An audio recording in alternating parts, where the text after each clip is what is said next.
बाबा मुझे आपसे कुछ बात करनी है। आओ, बोलो।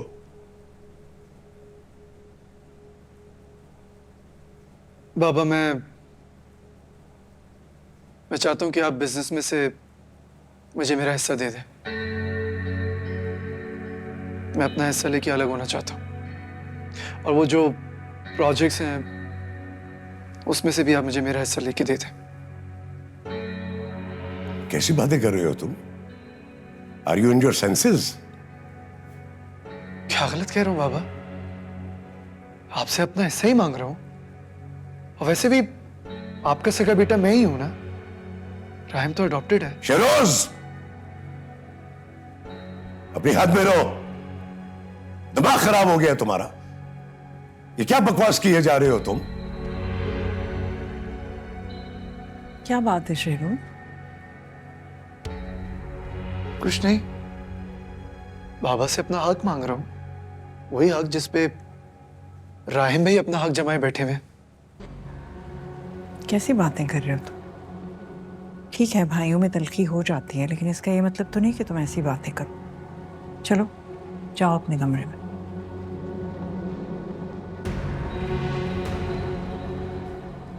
बाबा मैं आज रात तक वेट करूंगा आपके जवाब का।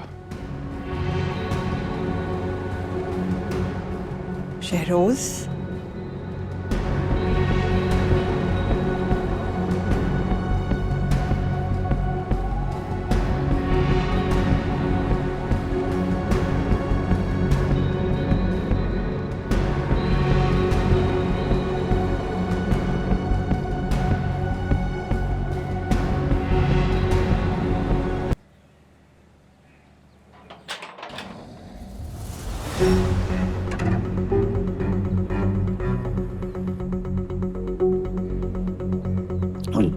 राहिम सर आप? हाँ मैं। बहुत दिनों से तुम दिखाई नहीं दिया ना, तो देखो ढूंढता ढूंढता मैं ही तुम तक पहुंच गया।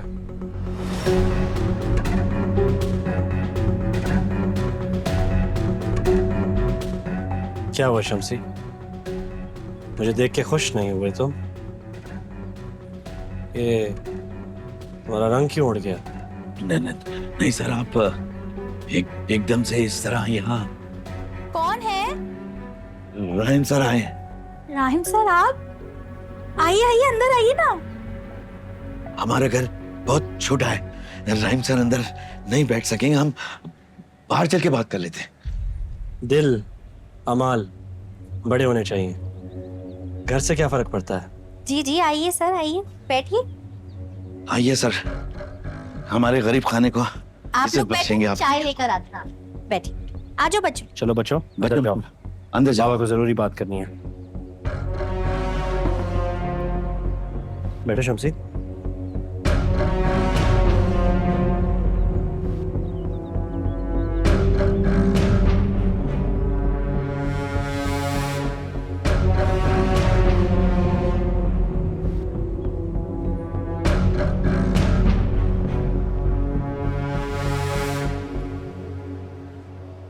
मुझे लगा तुम नहीं आओगी।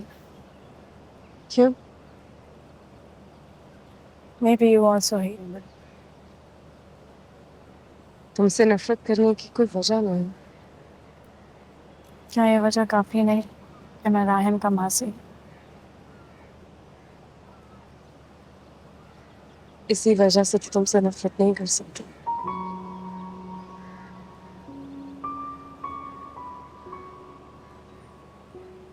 I'm sorry अहमद, तुम्हें दुश्मन समझकर तुमसे नफरत करती रही, जबकि तुम तो खुद एक विक्टिम हो।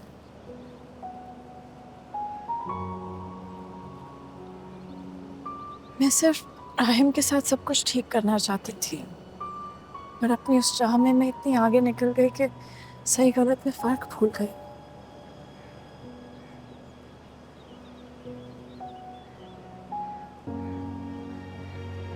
राहिम सिर्फ मेरा फियांसे नहीं था, मेरा बचपन का दोस्त था, मेरा बेस्ट फ्रेंड था। मैं समझती थी उस पर सिर्फ मेरा हक है, इसलिए जब वो मुझसे दूर जा रहा था मैं बर्दाश्त ही नहीं कर सकी। मुझे तुमसे कोई गिला नहीं है माही। गलती तुम्हारी नहीं थी, गलत तो वो वक्त था। सच में मेरे दिल में तुम्हारे लिए कोई शिकायत नहीं है। मुझे इस बात का इत्मीनान है कि राहिम को तुमसे बहुत मोहब्बत है। मैंने उसकी नजरों में तुम्हारे लिए बहुत प्यार दिया। कदर करना उस प्यार की।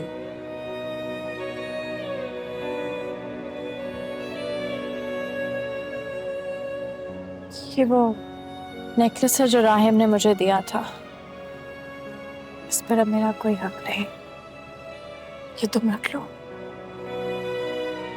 नहीं माई, ये मैं नहीं रख सकती। इस पे तुम्हारा ही हक है। तुम राहिम की सबसे अच्छी दोस्त हमेशा रहोगी। इस नेकलेस को उस दोस्ती की निशानी समझ के रख लो।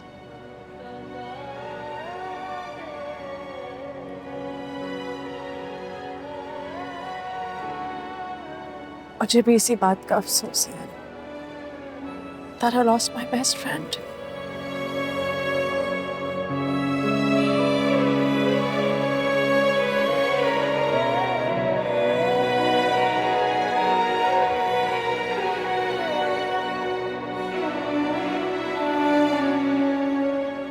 तुम्हें अंदाजा तो हो गया होगा मैं यहाँ क्यों आया हूँ। क्या लगा तुम्हें शम्सी, मैं तुम्हें ढूंढ नहीं पाऊंगा? इतना छोटा भी गुनाह नहीं है तुम्हारा, सजा तो तुम्हें मिलके रहेगी। सर मुझे माफ कर दें, मेरा कोई कसूर नहीं। आफिया मैडम ने मुझे मजबूर किया था, मेरा कोई कसूर नहीं, मुझे माफ कर दीजिए। मेरी बीवी पे गोली चलवाई तुमने, इसकी जान लेने की कोशिश की और कहते हो कि तुम्हारा कोई कसूर नहीं है। मैं मजबूर था, मुझे आफिया मैडम ने बहुत मजबूर कर दिया था। मेरे छोटे छोटे बच्चे, मैं गरीब बच्चा हूँ, मुझे माफ कर दीजिए सर।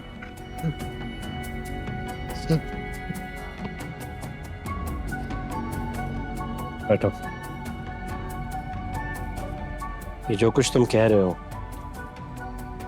ये सब कुछ इसमें लिखा है, इसको शराफत से साइन करो। बाहर तुम्हारी बारात बैंड बाजे समेत तुम्हें ससुराल ले जाने तैयार खड़ी है। मेरे एक इशारे पे तुम्हें घसीटते हुए, जलील करते हुए लेकर जाएंगे। और फिर पुलिस को सच उगलवाना कितना अच्छा आता है, ये तो तुम जानते ही हो। साहब, अरे बीवी बच्चे रुल जाएंगे। बीवी बच्चे तो तुम्हारे रुल जाएंगे शम्सी, लेकिन सजा तो तुम्हें काटनी होगी। अगर तुम अपना गुनाह कबूल कर लेते हो और शरोज और आफिया के खिलाफ वादा माफ गवाह बनने के लिए तैयार हो जाते हो, तो मैं वादा करता हूं तुम्हारी सजा भी कम हो जाएगी और तुम्हारे बीवी बच्चे, उनका ख्याल मैं रखूंगा। फैसला तुम्हारा अपना है शम्सी।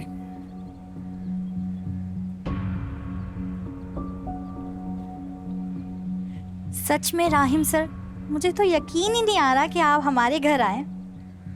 बस भाभी, आपके शौहर हमारे इतने खास बंदे हैं कि मुझे खुद ही आना पड़ गया। इन्हें लेने आया था, कुछ काम था इनसे। बिल्कुल बिल्कुल, मैं तो अभी कल ही इनसे पूछ रही थी कि इस दफा आपकी छुट्टियां कुछ लंबी नहीं हो गई। और वैसे भी आपके तो इतने एहसानात हैं हमारे ऊपर, हमारी तो जान कुर्बान है आपके। परवरदिगार जज़ा देगा आप।